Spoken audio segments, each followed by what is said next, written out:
Police आयुक्त Ravindra Kumar single यांच्या संकल्पनेतील operation thunder एकत्र येऊया, नशामुक्त समाज घडवूया या मोहिमेअंतर्गत गुन्हे शाखा अंमली पदार्थ विरोधी पथकाने नंदनवन परिसरात मोठी कारवाई केली। संशयित आरोपीकडून 67 ग्राम MD पावडर, 846 ग्राम गांजा, रोख रक्कम व मोबाईल असा सुमारे 3,76,000 रुपयांचा मुद्देमाल जप्त करण्यात आला।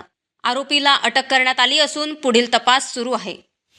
NDPS पथक हे रात्र गस्त करीत असताना नंदनवन पोलीस स्टेशनच्या हद्दीमध्ये KDK कॉलेज राजेंद्र नगर गल्ली नंबर 7 या ठिकाणी एक इसम त्याच्या हातात पिशवी घेऊन संशयास्पद रित्या वर्तन करताना दिसून आला।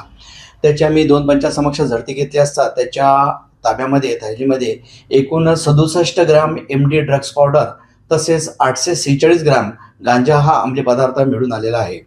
त्याच्यावरती रितसर कार्यावर करून पुढील तपास नंदनवन पोलीस स्टेशन करत आहे।